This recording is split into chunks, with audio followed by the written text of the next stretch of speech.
اب ہم بات کرتے ہیں گستاخانہ عبارات کے اوپر. لیکن بات یہ ہے, دنیا میں کسی بھی کتاب میں کوئی عبارت لکھ دی جائے اور کتاب ہو 1000 سال پرانی, تو میں آج کا ریڈر ہوں, تو میں جیسی کتاب کھولوں گا تو کیا میں فوری طور پہ یہ کہہ دوں گا کہ یہ اس آتھر کی یہ سٹیٹمنٹ ہے؟ یہ محققانہ بات نہیں ہے, صحیح, یہ تحقیق کی بات نہیں ہے.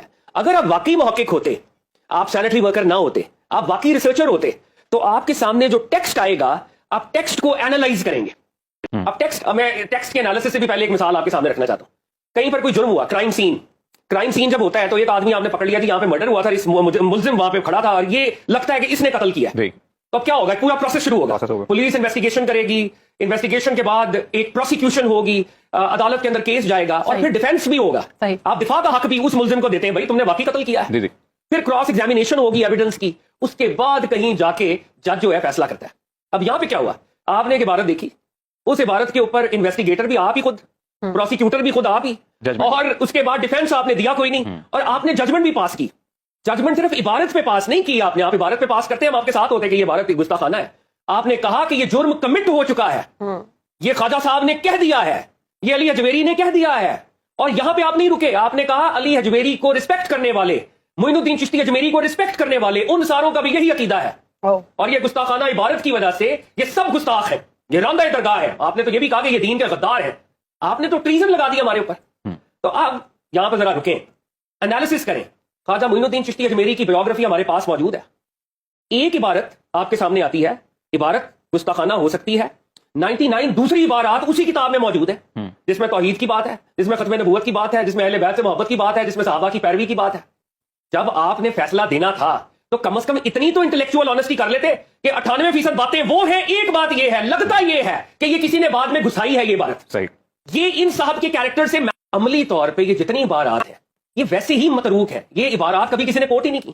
اگر یہ عبارات, میں جیسے ایک خاص عبارت کی کانٹیکس میں بات کرتا ہوں, اگر یہ عبارت درست ہوتی تو خواجہ قطب الدین بختیار کاکی جو خواجہ معین الدین چشتی کے مرید تھے وہ بھی اس عبارت کو دہراتے, بابا فرید الدین بھی دہراتے, نظام الدین اولیاء بھی دہراتے. اس برے صغیر پاک و ہند میں خواجہ معین الدین چشتی اجمیری سے محبت کرنے والے کروڑوں لوگ موجود ہیں, وہ اس عبارت کو دہراتے. عملی طور پہ یہ عبارت مسلمانوں کی, صوفیوں کی کلیکٹیو میموری میں ایگزسٹ ہی نہیں کرتی. نہ وہ اس عبارت کو جانتے ہیں, نہ وہ اس لٹریچر کو کوئی بہت زیادہ گلوریفائی کرتے ہیں. آپ نے اس عبارت کو نکالا اور آپ نے کہا یہ ہے معین الدین چشتی اجمیری. عملی طور پہ تو آلریڈی وہ عبارات ترک شدہ ہیں, ان کے پر تو کوئی بات ہی نہیں کر رہا. بھائی حدیث کا لٹریچر ہے, حدیث کے لٹریچر میں ساستہ ہے, ساستہ کے باہر بھی کتابیں ایگزسٹ کرتی ہیں, ضعیف حدیثیں بھی ہوتی ہیں, بہت سی حدیثیں ہیں جو موضوعات ہیں, فیبریکیشنز ہیں, وہ آج بھی ایگزسٹ کرتی ہیں, ضعیف حدیثیں بھی ایگزسٹ کرتی ہیں. بہت سی حدیثیں ایسی ہیں جو میں پبلکلی بیان نہیں کر سکتا, ہمارے ٹیکسٹ کے اندر کہیں نہ کہیں وہ موجود ہے, لیکن عملی طور پہ ان کا حکم منسوخ ہے, کوئی انہیں فالو نہیں کرتا. تو یہی یارڈ سٹک اپنے لیول پر, یہی ڈیفینس اپنے لیول پر ہم نے صوفیوں کو دینا تھا. اب دیکھیں آپ نے کیا مقدمہ بلڈ کیا, آپ نے کہا تھی صوفی جو ہیں وہ اپنے ناموں کے کلمے پڑھاتے تھے اور وہ اپنے ناموں کے حوالے سے کوئی مذہب لے کے آئے تھے. دنیا میں جب بھی کوئی آئیڈیالوجی کسی نے پریزنٹ کرنی ہوتی ہے تو عملی تواتر بتاتا ہے کہ یہ کس سورس سے آ رہی ہے. پروفیٹ صلی اللہ علیہ وسلم قرآن لے کے آئے, قرآن عملی تواتر سے ٹرانسمٹ ہو رہا ہے. حضرت ابوبکر نے کیا, حضرت عمر نے کیا, حضرت عثمان نے کیا, مولا مرتضیٰ نے کیا, ائمہ اہل بیت نے کیا, قرآن ٹرانسمٹ ہو رہا ہے. اگر کوئی شخص اپنے نام کا نعوذ باللہ کلمہ پڑھاتا پھر وہ عملی تواتر سے آگے ٹرانسمٹ بھی تو کرتا کہ تم بھی یہ آگے بتانا, تم بھی یہ آگے بتانا, تم بھی یہ آگے بتانا. خواجہ معین الدین چشتی اجمیری سے لے کر پیر میر علی شاہ گولڑوی تک چشتیوں کی لمبی لائن ہے, کسی نے اس عبارت کو پریزنٹ ہی نہیں کیا کبھی, عملی تواتر اس کا ہوا ہی نہیں ہے. مطلب آپ جہلم کے اسکاٹ لینڈ یارڈ میں خود ہی انویسٹیگیشن کریں, خود ہی پروسیکیوشن بنے, ڈیفینس آپ دیں نہیں, اور آپ کی تحقیق کا یہ لیول ہے کہ جو عبارت آپ کے سامنے آتی ہے وہ چاہے ڈوبیس آتھرشپ والی ہو, آپ کہتے ہیں یہ اسی آتھر کی ہے.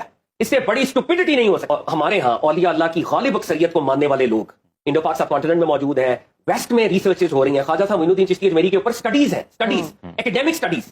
ہوتا یہ, میں نے آپ کے پروگرام میں اگلے دن ڈاکٹر پرویز ہودبوئے کے ساتھ یہ بات ہو رہی تھی, جب ہم ویسٹ کی بات کریں گے نا تو وہاں پہ آئنسٹائن کی بات کریں گے, اس لیول کی مثالیں, پلیٹو نے یہ کہا, آئنسٹائن نے یہ کہا. مذہب کی بات کریں گے تو کسی چھپی ہوئی مسجد کے چوک میں بیچارہ ایک خواندہ سا مولوی, اس کی اسٹیٹمنٹ لے آئیں گے, دیکھیں یہ مولوی صاحب یہ فرما رہے تھے اور یہ اسلام ہے. اور بھائی اسلام, اگر آپ اسپرچولیٹی کو پڑھنا چاہتے ہیں اور آپ ویسٹ سے بڑے انسپائرڈ ہیں تو حسین نصر کو پڑھ لیتے, مارٹن لنکس کو پڑھ لیتے, شیخ ابو بکر جن کا اسلامی نام ہے, آپ الیگزینڈر نیش کو پڑھ لیتے, آپ این میری شمل کو پڑھ لیتے. اتنے اسکالرز ہیں جنہوں نے ایکڈیمک سٹڈیز کی ہیں, کریڈیبل سٹڈیز. میں ایک دن لے کے آؤں گا, ویسٹ نے جو کتابیں چھاپی ہیں کریٹیکل سٹڈیز, وہ آپ لے کے نہیں آتے. اور سوشل میڈیا کے اوپر ڈی جی خان کے کسی کونے میں ایک مسجد میں ایک بندے نے یہ کرامت اگر بتا دی, آپ نے سوشل میڈیا پہ لگا کے کہا یہ اے لوگ یہی کہتے ہیں. میں کتابوں کے حوالے سے آپ ہی بات بتا دوں, پرانے وقتوں میں ہاتھ سے کتابیں لکھی جاتی تھیں. اب ایک کتاب شیخ علی بن عثمان اجمیری نے لکھی, اب کسی نے اس کو کاپی کرنا ہے تو ایک کاتب آیا, کاتب پروفیشنل کاتب ہے وہ, اس میں کوئی فوٹو اسٹیٹ مشین نہیں ہے, فوٹو کاپی مشین نہیں ہے, وہ کاتب نے اس کو دیکھ کے نقل بنائی.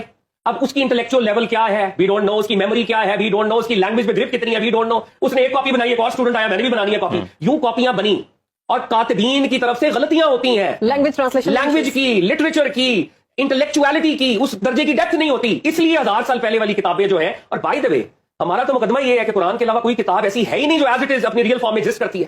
قرآن کے علاوہ دنیا کی کوئی کتاب ایسی نہیں ہے جو اپنی ایگزیکٹ نیچر کے ساتھ موجود ہو. اور آپ کے پروگرام میں میں نے ایک دفعہ پہلے کہا تھا, میں اپنے اس آرگومنٹ کو دوبارہ دوہرا رہا ہوں, آئنسٹائن کی باتیں کرتے ہیں اور آپ یہ کہیں جس کو نیوٹن کے 3 لاز آف موشن نہیں آتے تھے.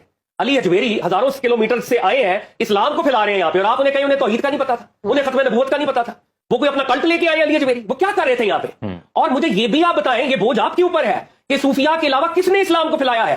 آپ مغلوں کو گلوریفائی کرتے ہیں, جی میں مغلوں کا ایئر ہوں, تو اکبر بادشاہ نے اسلام پھیلایا, وہ تو دین الہی پھیلا رہا تھا یہاں پہ, وہ تو ہندوازم پھیلا رہا تھا. یہاں پہ کس نے اسلام پھیلایا ہے؟ اولیاء اللہ کے سلسلے نے پھیلایا ہے. اور اکثر یہ بھی سوال ہوتا ہے جی عرب ورلڈ کے اندر کہاں تھے اولیاء اللہ؟ عرب ورلڈ کے اندر بھی اولیاء اللہ تھے. 1926 سے پہلے بھی حجاز ایگزسٹ کرتا تھا. 1926 میں خاص نقطۂ نظر کی حکومت قائم ہوئی ہے, اس کا ایک اپنا نظریہ ہے, مگر اس سے پہلے بھی 1300 سال کی تاریخ ہے. میں ان اولیاء اللہ کے نام بھی آپ کو پریزنٹ کر سکتا ہوں جو مکہ میں اور مدینہ میں, بغداد میں, بصرہ میں, شام میں, دمشق میں, قاہرہ میں موجود تھے. وہ نان عربs نہیں تھے. بہت سے لوگ یہ سمجھتے ہیں کہ یہ صوفیاء صرف انڈو پاک کی کہانی ہے. انڈو پاک کی کہانی نہیں ہے, it's a global phenomenon. I can quote names from Hasan Al-Basri to Zunnun Al-Misri, all these scholars they were عربs. وہ عرب کے اندر تھے. تو یہ بات سمجھ لیں کہ گستاخانہ عبارات سے ہم اعلان برات کرتے ہیں. ان اولیاء اللہ کا بھی یہ عقیدہ نہیں تھا. کوئی ولی ایسا نہیں ہے جو اپنے نام کا کلمہ پڑھا